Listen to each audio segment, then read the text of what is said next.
ప్రేక్షకులకి ఆ లలితాంబిక అమ్మవారి యొక్క అనుగ్రహం పరిపూర్ణంగా కలగాలని మనస్ఫూర్తిగా కోరుకుంటూ మనం ఈరోజు చెప్పుకోబోయేటువంటి అతి ముఖ్యమైనటువంటి టాపిక్ ఏమిటి అంటే, మనము ఈ యొక్క జన్మలో లైఫ్ జన్మించినప్పుడు ఒక యోగంలో జన్మిస్తాం.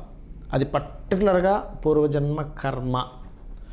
ఆ పూర్వజన్మ కర్మను కనుక మనం సెట్ చేసుకోగలిగితే, అది ఏ రూపంలో వస్తుందో తెలుసుకోగలిగితే, దాని జోలికి వెళ్లకుండా మనం జాగ్రత్త పడగలిగితే 100% మనం సేవ్ అవుతాం. గుర్తుపెట్టుకోండి. అది ఒక్కొక్క లగ్నానికి ఒక్కొక్క రకంగా ఉంటుంది. బట్ నేను మీకు ఇప్పుడు చెప్పేది ఒక్కొక్క లగ్నాన్ని బట్టి జనరల్గా చెప్తాను. బట్ పర్సనల్ చార్ట్లో ఆ యొక్క పూర్వజన్మ కర్మకారకుడు కాంబినేషన్స్ని బట్టి మారుతూ ఉంటుంది. అది అద్భుతమైన యోగాన్ని ఇస్తుంది, ఒకసారి డౌన్ఫాల్ని చేస్తుంది. అయితే ఇప్పుడు నేను మీకు చెప్పబోయే దాంట్లో ఏంటంటే, కొన్ని అంశాల జోలికి వెళ్ళకపోవడం వల్ల, కొన్ని చేయడం వల్ల మీరు పూర్వజన్మ కర్మ యొక్క ప్రభావాన్ని చాలా మటుకు తగ్గించుకోగలుగుతారు, హ్యాపీగా ఉండగలుగుతారు. ఒక్కొక్క లగ్నం గురించి మనం తెలుసుకుందాం. కర్కాటక లగ్నము, కర్కాటక రాశి. మీ యొక్క పూర్వజన్మ కర్మ ఏ రూపంలో వస్తుంది? ఒక వాహనం కొన్నాము, లేదా ఒక గృహం కట్టిస్తున్నారు, ఏదైనా ఒక కన్స్ట్రక్షన్ చేయిస్తున్నారు, ఈ రూపంలో వస్తుంది. గుర్తుపెట్టుకోండి.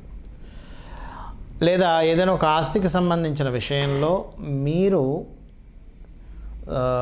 అంటే అందరూ ఇలా ఉండాలని రూల్ లేదు, ఏదో ధర్మంగా లేరనో, లేకపోతే మీరేదో సంథింగ్ అక్కడ ఇచ్చేస్తున్నారనేటువంటి వల్లే మీరు కర్మకి బదులవ్వాల్సిన పరిస్థితి వస్తుంది. అంటే ఒక చిన్న విషయం గురించి, పర్టికులర్గా వాహనం కావచ్చు, గృహం కావచ్చు, లేదా ఒక గృహాన్ని అమ్మిపించడం కావచ్చు, లేదా ఒక స్థలం ఉంటుంది, ఆ స్థలంలో కొంతమందితో కలిసి ఒక ఆస్తి ఉన్నప్పుడు దానికి సంబంధించిన విషయంలో మీరు ఓపెన్గా కాకుండా మీరు ఏదైనా మీ పని మీరు చేసుకుంటూ వెళ్ళిపోతున్నట్లయితే మీరు అక్కడ ఏదో సంథింగ్ ఇష్యూ క్రియేట్ చేస్తున్నారనేటువంటి నింద కూడా వస్తుంది. మీకు గుర్తుపెట్టుకోండి.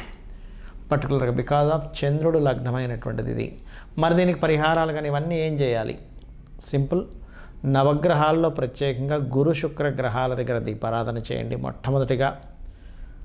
రెండవది ఏమిటంటే, మీరు దీంతోపాటు సుబ్రహ్మణ్యేశ్వర స్వామి ఆరాధన, అమ్మవారి ఆరాధన, అమ్మవారి టెంపుల్స్కి వెళ్ళడం, ముఖ్యంగా సుబ్రహ్మణ్యేశ్వర స్వామి ఆరాధన చేయండి. వీలైతే సుబ్రహ్మణ్యేశ్వర స్వామి లాకెట్ ఒకటి ధరించండి. అదేవిధంగా మీకు ఈ 6వ అధిపతితో పాటు 9వ ఆధిపత్యం కూడా గురువుకు ఉంటుంది. కాబట్టి ఏంటంటే, ఒక్కొక్కసారి మీరు మంచి చెప్దామనుకున్న ఆ మంచి వల్ల కూడా గొడవలు వస్తాయి. ఎప్పుడు వస్తాయంటే, మీ యొక్క గురుగ్రహం ఏదైతే ఉందో అది గనక పాపగ్రహాలతో కలిసినప్పుడు. కాబట్టి పర్టికులర్గా ఈ యొక్క అంశాల్లో చాలా చాలా చాలా జాగ్రత్త తీసుకోవాలి. శుక్రుడు ఒకవేళ మీ జన్మజాతకంలో పాడేయాడు అనుకోండి, పొరపాటును కూడా వాహన సంబంధించినటువంటి అంటే క్యాబ్స్, లేకపోతే ఒక ట్రావెలింగ్ ఇది పెట్టుకోవడం, ట్రాన్స్పోర్ట్ రిలేటెడ్ పెట్టుకోవడం చేయకండి. అలా కాదండి మాకు శుక్రుడు చంద్రుడు కలిసి ఉన్నారు, మంచి పొజిషన్లో ఉన్నారంటే కనుక అప్పుడు ట్రాన్స్పోర్టింగ్, క్యాబ్స్ వీటి వల్ల బాగుంటుంది. అయితే ఒకటే ఇక్కడ ఏంటంటే, మీ శుక్రుడు బాగున్నాడు, మీ పూర్వజన్మ కర్మ అద్భుతంగా ఉంటుంది, అందులో ఇంకెటువంటి డౌట్ లేదు. భూములు, ల్యాండ్స్ వల్ల అంటే మీ యొక్క జన్మజాతకంలో Venus position is most important. అది కంప్లీట్గా మీ పూర్వజన్మ కర్మను రూల్ చేస్తూ ఉంటుంది. వాటి మూలంగానే మీరు ఇరుక్కుంటూ ఉంటారు.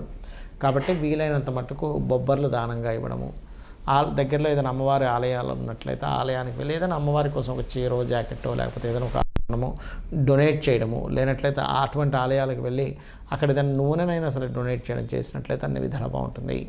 చాలామందికి డేట్ ఆఫ్ బర్త్ ఉండదు. మరి అలాంటప్పుడు పూర్వజన్మ కర్మను తెలుసుకోవడం ఎలాగా అనేటువంటి చాలామందికి డౌట్ వస్తూ ఉంటుంది. ఇక్కడ మీ లైఫ్లో జరిగేటువంటి కొన్ని సంఘటనలు తీసుకొని, ఓకే నా లైఫ్ దీంతో కనెక్ట్ అయ్యి ఉందన్నమాట అని అనుకుని కూడా మీరు చేసుకోవచ్చు. అంటే ఉదాహరణకి ఎక్కువ అప్పుల పాలైపోతున్నామండి, బంధువర్గంలో అప్పుల పాలు ఇచ్చే నేను ఇబ్బంది పడుతున్నా అంటే మీ పూర్వజన్మ కర్మ దాంతో కనెక్ట్ అయింది. అప్పుడు మీరు సూర్య నమస్కారాలు చేసుకోండి. అలా కాదండి నాకేదో కలిసి వస్తుందని అన్నారు, నేను దానికోసం తిరుగుతున్నానంటే మీరు ఖచ్చితంగా విష్ణు సహస్రనామాలు చేసుకోవాలి. అప్పుడు కానీ మీరు బయటపడరు. గుర్తుపెట్టుకోండి. లేదు నేను కొంతమంది చూడండి, కొన్ని సినిమా ఫీల్డ్ అనో ఫ్యాషన్ రిలేటెడ్ దాంట్లో వెళ్ళిపోయి అక్కడ బోల్డ్ అంత ఖర్చు పెట్టేసి, లేకపోతే ఇంకా కరెక్ట్గా చెప్పాలంటే అనవసరమైన గొడవల్లోకి ఇరుక్కుంటారు. అంటే బాగా గొడవల్లోకి ఇరుక్కుంటుంటారు. ఒక చిన్న గొడవ నా లైఫ్లో పెద్ద టర్న్ తీసుకొచ్చింది అంటూ ఉంటారు. అలా మీకు ఏదైనా ఒక గొడవ మూలంగా మీ లైఫ్ ఇబ్బంది పడుతుంది, ప్రతిసారి ఒక గొడవ వల్ల ఇబ్బంది పడుతుందంటే మీరు చేయవలసింది ఏంటంటే లలిత సహస్రనామాలు చేస్తూ ఉండాలి, గోవు క్యారెట్స్ తినిపిస్తూ ఉండాలి. మరి కొంతమందికి ఏమవుతుందంటే, ఇక్కడ కట్టిన గృహం వల్ల లేకపోతే ఒక వాహనం తీసుకోవడం వల్ల మీ లైఫ్ ఒక మంచి స్టేజ్కి వస్తే టర్న్ అయిపోతుంది. అదే మీ పూర్వజన్మలో ఉండేటువంటి బ్యాడ్ కర్మ. అలాంటప్పుడు చేయవలసింది ఏంటంటే సుబ్రహ్మణ్యేశ్వర స్వామి ఆరాధన చేయాలి. అలా కాకుండా మీరు ఉదాహరణకి జీవిత భాగస్వామి ఎంటర్ అయినప్పటి నుంచే నా లైఫ్ టర్న్ అయింది అంటూ ఉంటారు. అలాంటప్పుడు మీరు చేయవలసింది దక్షిణామూర్తి ఆరాధన. మరికొంతమందికి ఏమవుతుందంటే ఇక్కడ సమ్టైమ్స్ మీరు ఏదైనా ఒక ఫుడ్ రిలేటెడ్ సంబంధించిన బిజినెస్లోకి ఎంటర్ అవ్వడం వల్ల ఇబ్బంది అవుతుంది. అలాంటప్పుడు మీరు చేయవలసింది ఏంటంటే వెంకటేశ్వర స్వామి ఆరాధన. మరికొన్నిసార్లు కొంతమందికి గమనించుకున్నట్లయితే ఇక్కడ గవర్నమెంట్ రిలేటెడ్ వాటి మూలంగా గవర్నమెంట్ కాంట్రాక్ట్ చేయడం వల్ల మీ లైఫ్ తలకిందులు అవుతూ ఉంటుంది. అలాంటప్పుడు కూడా మీరు కాళికా అమ్మవారి ఆరాధన చేస్తే బయటపడగలుగుతారు. మరియు మరికొంతమందికి షేర్ మార్కెటింగ్ ద్వారా కూడా పోతూ ఉంటుంది. ఆర్ సంథింగ్ కొన్ని లైఫ్లో అంటే ఒక్కొక్కసారి ఒక బిజినెస్ చేశాను సార్, అద్భుతమైన వేవ్లోకి వెళ్ళాను, మళ్ళీ డౌన్ఫాల్ అయ్యాను అంటాడు. అలాంటి వాళ్ళు ముఖ్యంగా దత్తాత్రేయుడు ఆరాధన చేసుకోవాలి. మరికొంతమందికి ఏంటంటే వివాహం ద్వారా ఇబ్బంది వస్తుంది. ఒక జీవిత భాగస్వామి ఎంటర్ అయినప్పటి నుంచి లైఫ్ బాగా ఇబ్బంది పడింది అంటే మీరు లక్ష్మీనరసింహస్వామి ఆరాధన చేసుకోండి. మరికొంతమందికి అప్పులు చేయడం ద్వారా ఇబ్బంది వస్తుంది. అలాంటి వారు శ్రీమాత్రే నమః చేసుకోవాలి. మరికొంతమందికి ఎట్లా ఉంటుందంటే వారికి తల్లితోనే విభేదాలు ఉంటాయి.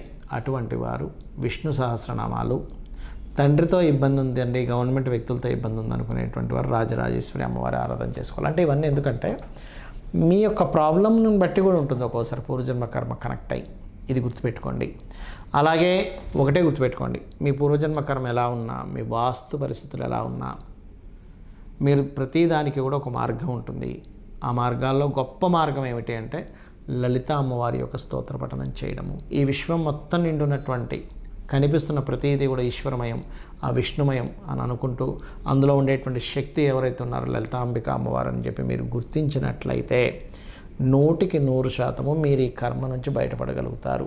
దీంతోపాటు కొన్ని అలవాట్లు చేసుకోండి. ఉదయం నిద్ర లేచిన వెంటనే కూడా కాసేపు ధ్యానంలో ఉండండి. ఒక half an hour 40 minutes minimum ధ్యానం చేయండి.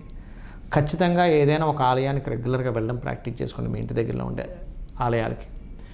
అదేవిధంగా వీలున్నప్పుడల్లా ఏదో ఒక మొక్కను నాటండి. ఇవన్నీ కూడా మీ పూర్వజన్మ కర్మలు తగ్గిస్తాయి.